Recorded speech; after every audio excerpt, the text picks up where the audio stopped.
Health disparity among minority women.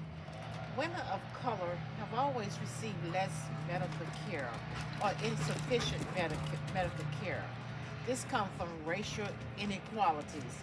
There are many factors that contribute to health disparity in minority women. The first factor that I found is access to care. Women who live in poverty, they do not have the best access to medical care because most likely they're not going to have the best insurance.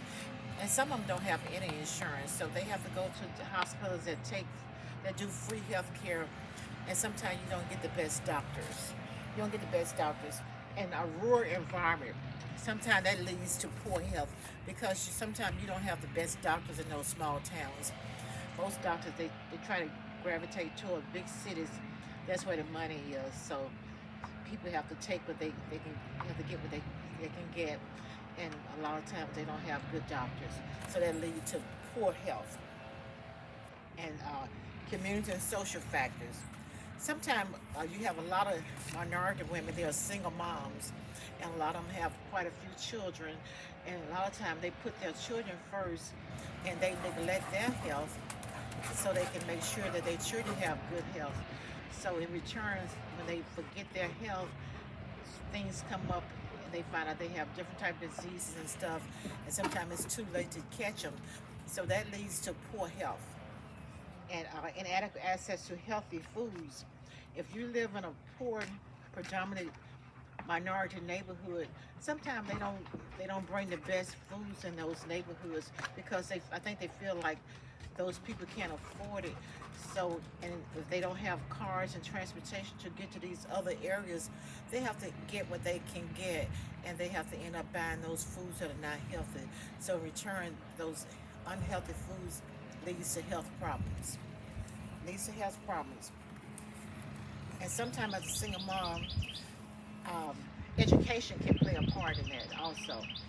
The lack of education of all is some instant. A woman without sufficient knowledge is not going to know the importance of preventive care. So a lot of them won't go to the doctor until it's too late. I've had family members, uh, they were educated, but they just didn't take care of their health. I've had a family member who didn't go to the doctor, so when she finally went, it was too late. So she passed, and that was so sad for the family. So you have to go and get preventive health, and you have to advocate for good good health care. Okay. In conclusion, we have to become knowledgeable and about our health, and we have to advocate for good health because sometimes the doctors will tell you things that is not true. So you have to go and get a second opinion to make sure you're making the best choice for your health. So I tell everybody, especially women, take good care of your health because most times we are the sole provider of the family, and we have to stay healthy to make sure that our kids are healthy, and our moms and dads who are still living, we have to take care of them, and we got to be healthy ourselves to take care of them. So do the best you can to make sure your body is healthy. Start walking, start doing some type of physical exercise. Try to eat healthy. Try to just balance, don't overeat, and just keep your body healthy. And in return, you have small children. If they see you eat healthy, and they will eat healthy. If you provide them with the best foods you're going to provide them with, they will grow up with a healthy diet, and they won't want all this food that is not going to keep them healthy. So just do the best you can, and try and get a good doctor who really is concerned about your health. And that's all I can tell you. But I've had problems in the past where I didn't take care of my health, and so it led to some issues. So right now, if my finger hurt, I will go to the doctor because you never know what's going on with your body.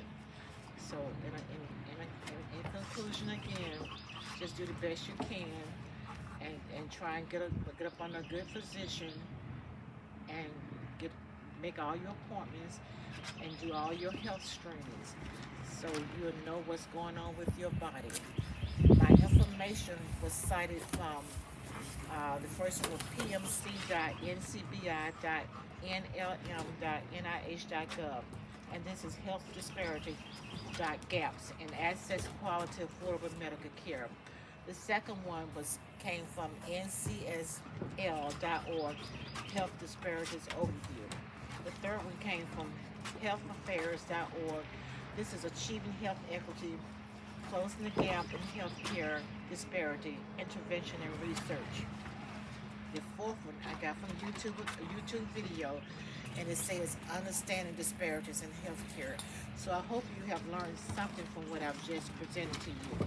Thank you very much.